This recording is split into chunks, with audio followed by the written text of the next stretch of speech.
mulia pengantar perjanjian baru yang sudah kami pelajari bersama dengan Bapak Dr. Baginda Sitompul MPDK. Untuk itu saya Mariati Harefa dengan nomor induk mahasiswa 2501011183 Prodi Pendidikan Agama Kristen mahasiswa IAKN Tarutung akan mempresentasikan ataupun menjelaskan kitab 1 Tesalonika. Kiranya teman-teman sekalian menontonnya sampai akhir ya. Baik teman-teman semuanya, yang pertama sekali yang akan saya jelaskan adalah tentang penulis dan latar belakang daripada kitab 1 Tesalonika ini. Kitab ini ditulis oleh Rasul Paulus dan surat ini ditulis ketika Paulus saat ia berada di kota Korintus. Sekitar tahun 50 sampai 51 Masehi ketika ia mendengar kabar tentang keadaan jemaat di Tesalonika melalui Timotius. Tujuan daripada penulisan kitab 1 Tesalonika ini adalah yang pertama, untuk membimbing dan menguatkan jemaat di Tesalonika yang sedang menghadapi berbagai tekanan dan dalam kehidupan iman mereka. Lalu yang kedua itu adalah tujuan penulisan. Ada beberapa tujuan penulisan yang dituliskan pada 1 Tesalonika ini. Yang pertama itu adalah untuk membimbing dan menguatkan jemaat di Tesalonika yang sedang menghadapi berbagai tekanan dan juga berbagai kegagalan dalam kehidupan iman mereka.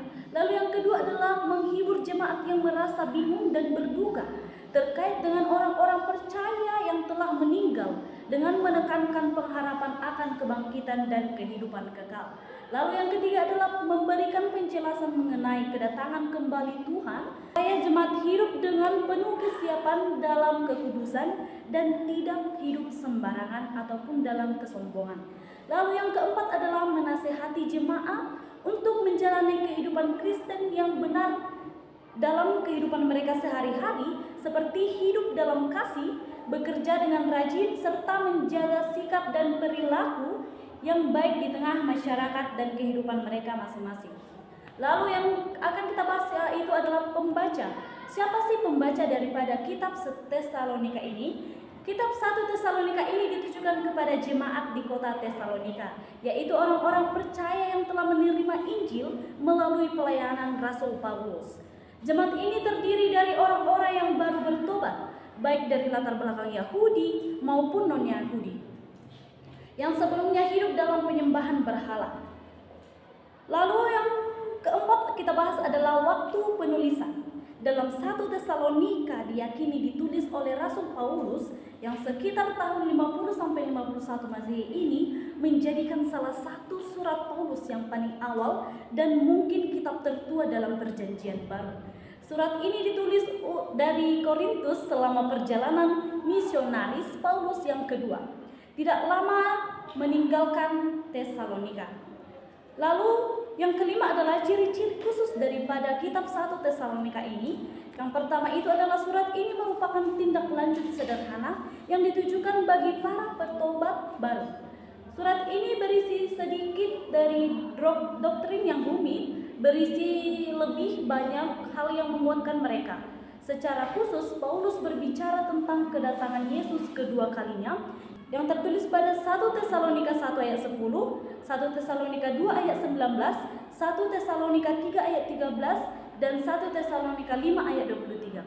Sebagai dorongan yang menjadikan bagi kehidupan dan pelayanan Kristen, bahkan ketika mengoreksi kesalahan mereka, surat ini tetap ditulis dengan bahasa yang halus dan penuh dengan kasih. Lalu yang keenam adalah garis-garis besar isi Alkitab pada 1 Tesalonika ini. Yang pertama adalah salam yang tertulis pada 1 Tesalonika 1 ayat 1. Lalu yang kedua adalah gereja Tesalonika sebagai penyebab sukacita. Lalu yang ketiga adalah perilaku pribadi Paulus, dasar pembelaan. Yang keempat adalah keprihatinan Paulus yang besar, suatu ungkapan perasaan. Lalu yang kelima adalah tingkah laku sosial orang Kristen. Yang keenam adalah kedatangan Kristus kedua kalinya. Lalu yang ketujuh adalah kehidupan gereja yang perlu diperbaiki. Yang ketujuh adalah doa penutup dan juga salam. Yang ketujuh yang akan kita bahas adalah tema-tema kunci yang terdapat pada kitab 1 Tesalonika ini. Yang pertama adalah Injil. Kabar baik yang dikotbahkan oleh Paulus ini tidak diuraikan dengan jelas dalam surat 1 Tesalonika ini, tetapi kita dapat menangkapnya dari apa yang Paulus katakan. Lalu yang kedua adalah pertobatan. Pertobatan ini merupakan pernyataan yang luar biasa tentang bagaimana manusia seharusnya menanggapi Injil daripada Kristus. Lalu yang ketiga adalah pelayanan Kristen. Paulus melukiskan beberapa gambaran mengenai hubungan dengan jemaat di Tesalonika. Lalu yang keempat adalah firman Tuhan. Paulus menggunakan frasa ini dalam beberapa kesempatan. Lalu yang kelima adalah menyukakan hati Allah. Secara singkat, surat ini berisi tentang bagaimana menyukakan hati Allah. Baik teman-teman semuanya, adapun pesan teologis utama yang terdapat pada 1 Tesalonika ini adalah yang pertama, Allah sedang bekerja. Hal pertama yang perlu diketahui oleh Kristen bukan mengenai mekanisme kehidupan Kristen, melainkan tentang Allah yang telah mereka percayai. Yang kedua adalah Kristus akan datang kembali. Paulus menuliskan beberapa paragraf yang membicarakan kedatangan Yesus untuk kedua kalinya, untuk mengoreksi kesalahan ajaran-ajaran palsu yang ada pada saat itu. Yang ketiga adalah sifat pengalaman Kristen. Paulus banyak berbicara tentang ciri Kristen supaya mereka dapat mengerti pengalaman apa saja yang dapat mereka harapkan. Lalu, adapun penerapan yang kita ambil daripada 1 Tesalonika ini, yang pertama adalah teladan untuk diikuti. Yang kedua, petunjuk-petunjuk untuk ditaati. Yang ketiga adalah tujuan yang harus kita capai dalam kehidupan kita. Lalu yang keempat adalah doa-doa untuk didoakan. Adapun kesimpulan daripada kitab 1 Tesalonika ini adalah kitab 1 Tesalonika ini merupakan surat yang ditulis oleh Rasul Paulus kepada jemaat Tesalonika dengan tujuan untuk menguatkan iman, memberi penghiburan, serta membimbing mereka dalam menjalani kehidupan Kristen. Jemaat Tesalonika yang masih baru dalam iman menghadapi berbagai tantangan baik dari dalam maupun dari luar. Lalu sehingga membutuhkan arahan rohani yang jelas.